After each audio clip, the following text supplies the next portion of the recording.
Hoy, parte de la presentación del Premier Pedro Cateria, ¿no?, se tocó específicamente el tema del turismo, que mientras que estén las fronteras cerradas, es poco probable que se pueda reactivar. Es poco probable que se pueda reactivar. Algunos cálculos hablan de que ya será para el 2021, en lo que resta de este año, eso no va a pasar. Entonces nos preguntamos, ¿qué va a pasar con las empresas dedicadas al turismo? Y no las grandes, ¿no? Nos referimos a ese cúmulo de pequeñas empresas, incluso familiares, que daban algún tipo de servicio turístico. ¿Deberían acaso ya pensar en cambiar de rubro? Porque lo que se espera es una posible quiebra. Vamos a hablar de ese tema con Otto Regalado, profesor de ESAN. Otto, ¿qué tal? Muy buenas tardes. Bienvenido en Contacto nuevamente. Muy buenas tardes, Juan Carlos. Como siempre, un gusto estar contigo en el programa.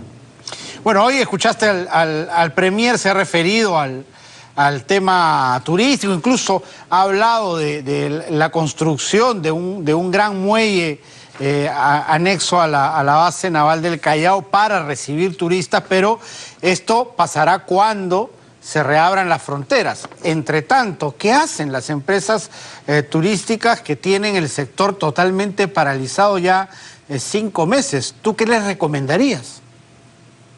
Bueno, Juan Carlos, la última vez en el programa estuvimos muy optimistas, pues, porque se venía la activación de la fase 3, ¿no? Y también se venía la activación de la fase 4, en teoría a partir del mes de agosto, ¿verdad? Pero ya sabemos que esta fase se ha postergado, ¿no? Y que, entre comillas, ha habido un retroceso en la fase 3 porque otra vez se han cerrado los aeropuertos de algunas ciudades que en principio pues uno ya podía llegar, ¿verdad?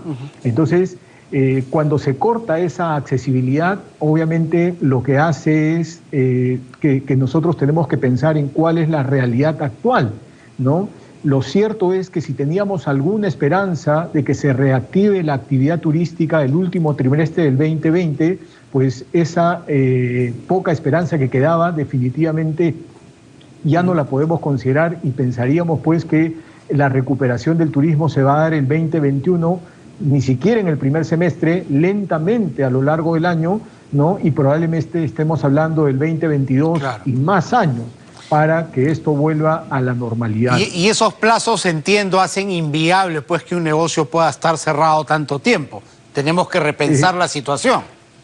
En efecto, si nosotros habíamos pensado, por ejemplo, porque yo sí estoy de acuerdo con que se den una serie de medidas, ¿no? Por ejemplo, hace un mes hablábamos con mucho entusiasmo del FAE Turismo, ¿no?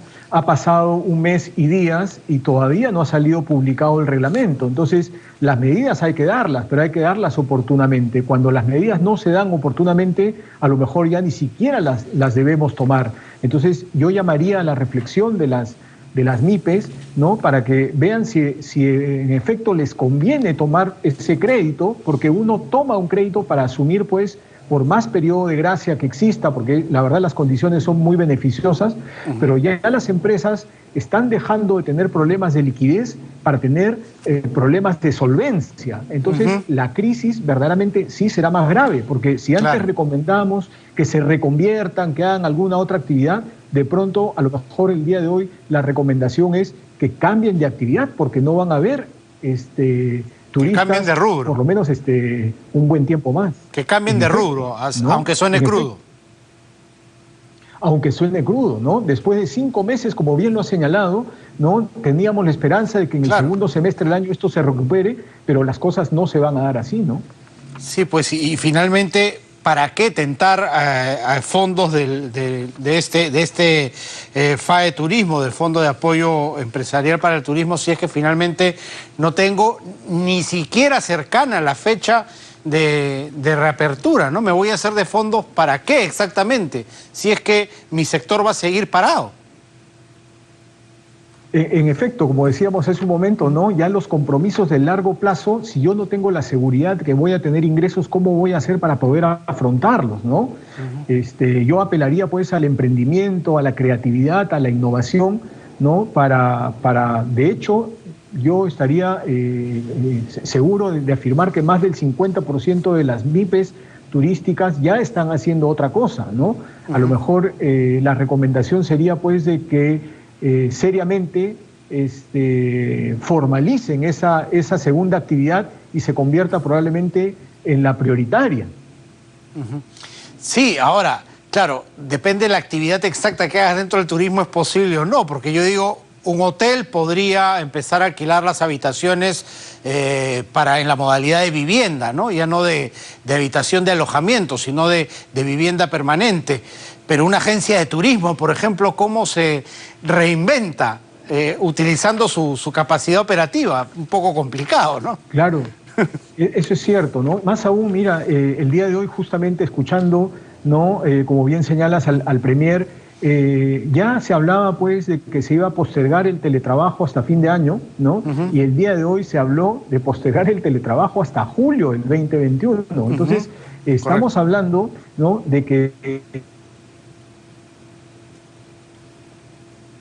Tenemos algunos problemitas con la conexión, a ver si lo podemos solucionar. Es bien complicado lo del sector turismo, la verdad, y lamentablemente, ¿no? Un país que ha avanzado tanto en los últimos años con el impulso a su turismo y a las maravillas del Perú, que esté en esta situación. Nos reconectamos ya, Otto, para que retomes la idea, por favor.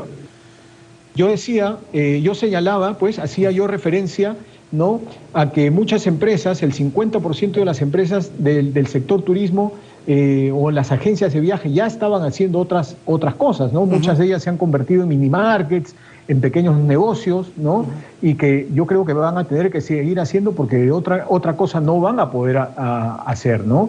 Entonces, sí hablamos de las grandes empresas que en su momento tenían espaldas financieras, pero si estamos hablando de las MIPES, ¿no?, y nos referimos puntualmente a las MIPES no tienen esas espaldas. Claro que sí. Además, algunos expertos hablan ya de que la reactivación se hará para el 22, ¿no? Porque más allá de que se puedan reabrir fronteras, reiniciar viajes, con el virus dando vuelta y sin una inmunización como es la vacuna, nadie se va a querer arriesgar, ¿no?, de salir de sus fronteras. O muy poca gente, el porcentaje va a bajar. Mira, aquí hay tres factores y que los hemos dicho desde el inicio y lo venimos repitiendo, ¿no? Hay tres factores que se deben dar para que haya turismo, actividad turística. La primera es la accesibilidad o conectividad, es decir, los aeropuertos deberían estar funcionando. En este caso no hay y tampoco van a haber, ¿no?, en un buen plazo. El segundo caso es la seguridad, ¿no? La seguridad en todo sentido. Entonces, con las noticias que nosotros vemos, tampoco son las más favorables porque hay mucha inseguridad ciudadana en este momento, ¿verdad? Entonces, el segundo factor tampoco es propicio para que se genere este tipo de actividad turística. Y el tercer factor, la tercera variable a la que siempre hacemos referencia, es la salubridad. Y cuando hablamos de salubridad nos vamos a referir pues a todo lo que es, en efecto, las condiciones sanitarias, ¿no?, que tampoco las tenemos, porque ¿quién se arriesgaría a viajar a un destino turístico donde la situación no esté controlada?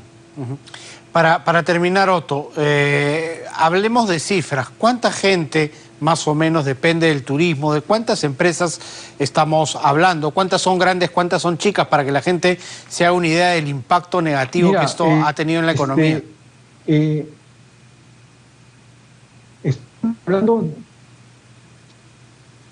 Estamos hablando más o menos de 1 millón de empleos que se van a perder con la actividad turística y estamos hablando de todos los tamaños, ¿no? Acuérdate que el 95% de las empresas en el país son pequeñas, ¿no? Y hay muchas actividades que realizan los artesanos, los mismos restaurantes, los guías turísticos, los taxis, los remises, ¿no? Entonces, claro, el turismo es transversal, es un sector económico transversal y ocupa a muchas empresas, digamos, de diferentes sectores, ¿no? Entonces, estamos hablando de que si al momento más o menos el 50% de estas actividades ya dejaron de hacerse, ¿no?, al final de año vamos a hablar de una pérdida más o menos de 1 millón de empleos y eso, la verdad que es una gran cantidad, ¿no?, de personas que podrían de alguna manera ayudar a dinamizar la economía, porque aquí estamos hablando, pues, de, finalmente, acuérdate, de no romper la cadena de pagos, ¿no? Sí, correcto. Muchísimas gracias, Soto, por haber estado con nosotros y hacer este análisis que siempre es importante. Encantado, Juan Carlos, que estés muy bien. Muy buenas tardes. Muy buenas tardes. Soto Regalado, profesor de SAN, ha estado con nosotros. Cerramos así nuestro bloque económico.